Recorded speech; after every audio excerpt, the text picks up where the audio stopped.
Welcome back to my new another video. ওই দিন sudden plan করে আবারও ঘুরতে গেলাম এবং রেস্টুরেন্টে গিয়ে একই ঘটনা ঘটলো। এত ভালোবাসা পাবো কখনোই ভাবতে পারিনি। সবই ঠিক ছিল, কিন্তু খাবারটা কেমন ছিল সেটাও বলবো আজকের এই ভিডিওতে। আসসালামু আলাইকুম, hello everyone, this is Silvi and I am from SR stories. I hope you all are doing good. এটা যেহেতু আমার ডেইলি ব্লগ হতে যাচ্ছে, তো আমি কুকিং থেকে স্টার্ট করলাম। আজ আমি একটা ইউনিক আইটেম রান্না করছি, এটা আমার স্টাইলে আর কি।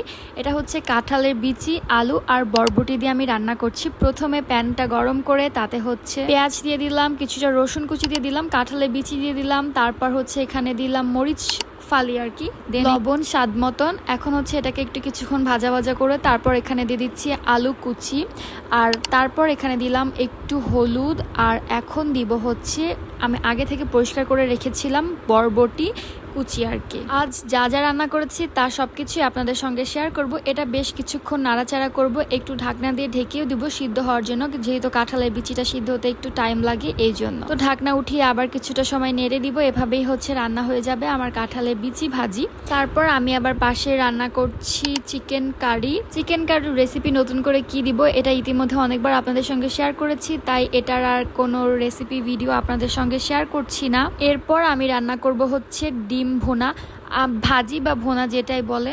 তো এখানে হচ্ছে লবণ আর হলুদ দিয়ে আমি ডিমটাকে প্রথমে তেলে ভেজে নিচ্ছি।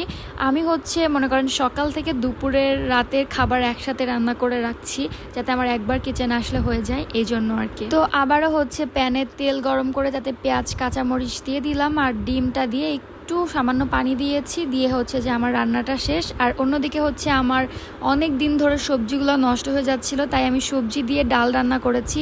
এখানে আমি সবজি দিয়েছি হচ্ছে বরবটি, বেগুন, আলু, এগুলি দিয়েই। আর একটু হচ্ছে আলু ভাজি করছিলাম, অনেকদিন আলু ভাজি খাওয়া হয় না এই জন্য। আর আগের দিন রান্না করা কলিজা ভুনা ছিল, ওইটা হচ্ছে একটু গরম করে নিলাম। আপনারা যদি চান আমি কাঁঠালের বিচির অনেক ইউনিক আইটেম আপনাদের সঙ্গে শেয়ার করতে পারি। এই যে দেখেন আমাদের বাসায় কত কাঁঠাল এনেছে, এগুলি সব গাছ থেকে পেড়ে এনেছে। তো এত কাঁঠাল কে খাবে? কাঁঠালের বিচিগুলা কিন্তু অনেক দিন যাবত খাওয়া যায়, কিন্তু কাঁঠাল এত রেখে খাওয়া যায় না, ওটার পরবর্তীতে ভালো লাগে না এই জন্য। আজকের ভিডিওটি দেখার সময় আপনার ফোনে কত % চার্জ রয়েছে অবশ্যই কমেন্টস করে জানাবেন। একটা কাঁঠাল আমি ভাঙলাম, যেটা হচ্ছে একদম গাছ পাকা ছিল, কিন্তু গাছ পাকা হলেও এটা আমি বেশি একটা পছন্দ করি না, কারণ এটা হচ্ছে খাজা কাঁঠাল। শক্তটা আমার ভালো লাগে না, নরমটা ভালো লাগে। তারপর আমি চলে আসলাম অ্যাজ ইউজুয়াল জিমে। আমি আবার নতুন করে জিমে স্টার্ট করেছি। ভেরি সুন আমি ডায়েট শুরু করব আবারও, অ্যান্ড আপনাদের সঙ্গে আমার ওয়েট লস জার্নির যে ডায়েটটা ছিল ওইটা আমি অবশ্যই শেয়ার করব। আপনারা অনেকেই আমার কাছে জানতে চেয়েছেন আমার diet chart, diet routine, everything. তাও আমি কিছু শেয়ার করেছি আমার শর্ট ক্লিপে। তারপরেও আমি আপনাদের জন্য লং ভিডিও মেক করব সারাদিন আমি কি খাচ্ছি, কি করছি এটা নিয়ে। তো জিম থেকে আসার পর আমাদের হচ্ছে সাডেন প্ল্যান হয়েছিল আমার জিমে যাওয়ার আগেই যে আমরা আজ বিকালে বের হব।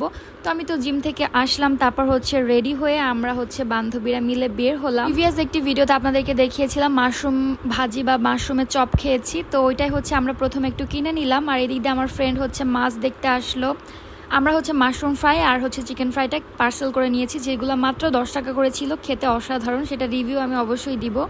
আর এদিকে হচ্ছে ভাইরাল আইসক্রিমটা, যেটা স্যাভার ডিসকন আইসক্রিম, যেটা আমি আমার ফ্রেন্ডকে কিনে দিলাম। তারপর এগুলো এখান থেকে কিনে আমরা হচ্ছে আবার চলে যাব। তার আগে চলেন ওর থেকে একটু রিভিউ নেওয়া যাক। আইসক্রিমটা কিন্তু ওর কাছেও ভালো লেগেছে, যেহেতু ও একজন কফি লাভার, তো ওর কাছেও এটা ভালো লেগেছে। অনেকের কাছে এটা ভালো লাগছে না, এক একজনের টেস্ট বার এক এক রকম। বাই দ্য ওয়ে, দেন হচ্ছে ওইখান থেকে আমরা চলে আসি সবুজ কুটির নামে একটি রেস্টুরেন্ট আছে। তো এখানে এই দোলনাটা বেশ ভালো লাগে, আমি একটু এসে বসলাম। এর মধ্যে তাজিম হচ্ছে আমাকে দোলনা দিচ্ছিল, তো আমি একটু দোলনা খেলাম। তো দোলনা খেলে হবে না, দোলনা খেতে খেতে আবার ভুলে গেলাম আমরা যে মাশরুমের চপ এনেছি, চিকেন চপ এনেছি, এগুলো খেতে হবে। তো মাশরুমের চপটা একটু নরম হয়ে গিয়েছে, যেটা তখন আর ক্রিস্পি লাগছিল না, তবে এটা খুবই ক্রিস্পি। এমনিতে ইনস্ট্যান্ট খেলে অনেক বেশি ক্রিস্পি আর মজা হয়। এই মাঝে রেস্টুরেন্টে প্রথম আসার পর আমরা চাউমিন অর্ডার করেছিলাম, তারপর আর কি বাকি কাজ করছিলাম। আমি দোলনা খাওয়ার সময় আমার ফ্রেন্ড কেয়াকে বলছিলাম যে খুব সুন্দর রক্ত জবা হয়েছে, একটা নিতে পারলে খুব ভালো লাগতো। আমার তো আবার কানে ফুল দিয়ে ছবি তুলতে অনেক বেশি ভালো লাগে। ও দেখি আবার এই ওয়েটার ভাইয়াটাকে বলে রেখেছে, তো উনি হচ্ছে যে ফুল দিতে রাজিও হয়ে গিয়েছে। তো ফুল নিয়ে আসছে, আমি ফুল পেয়ে দেখেন কতটা বেশি খুশি, আমার হ্যাপিনেসটা কিন্তু ক্যাপচার হয়েছে ফোনের মধ্যে। এখানকার ইন্টেরিয়র আর হচ্ছে স্টাফদের বিহেভিয়ার দুইটাই খুবই ভালো ছিল, কিন্তু ফুড ওয়াজ সো ব্যাড, আমি বলতে বাধ্য হয়েছি। তাই আর আমরা অন্য কোনো কিছু অর্ডার করিনি, এটা খেয়েই হচ্ছে আমরা এখান থেকে আবারও হাঁটতে ড্যাফোডিলের সামনে চলে যাই, কারণ এখন হচ্ছে আমরা ফুচকা খাবো। অ্যাজ ইউজুয়াল আমরা নর্মালি এখান থেকে ফুচকা খেয়ে থাকি, বা লাস্ট যে কয়েকটা ভিডিও আমি আপলোড করেছি সবগুলো আমরা এখানেই ফুচকা খেয়েছি। নতুন একটি ফুড কোর্টের মতো হয়েছে, তো এখান থেকেই আর কি। রিসেন্টলি ড্যাফোডিলের এইদিকে অনেক বেশি দোকানপাট হয়েছে, আসলে অনেক বেশি ভালো লাগে, তাই তো পরপর আমার একসঙ্গে 2-3 দিন আসা হলো। আজ বেশ গরম ছিল, কুটুসটা একদম ঘেমে যাচ্ছিল, ওকে আমি কোলে নিয়ে হচ্ছে ফু দিচ্ছিলাম, এরই মাঝে ও হচ্ছে ঘুমিয়ে গিয়েছে। আরো কিছু আমরা ফানি ভিডিও বলেন, রিল ভিডিও বলেন, এগুলো মেক করছিলাম। এর মাঝে হচ্ছে কে আমাদের জন্য চা নিয়ে আসে। অনেক বেশি গরম, তাও চা ছাড়তে পারতেছি না। আমি এতটাও চা খোর না, কিন্তু চা পেলে আর না করতে পারি না। তো সব মিলিয়ে এভাবেই আমাদের দিনটা সুন্দরভাবে পার হলো। আপনাদের কাছে আমার আজকের ভিডিওটি কেমন লাগলো অবশ্যই কমেন্টস করে জানাবেন এবং আমার সঙ্গেই থাকবেন। সবাই ভালো থাকবেন, হবে আমার নেক্সট ভিডিওতে। আল্লাহ হাফেজ।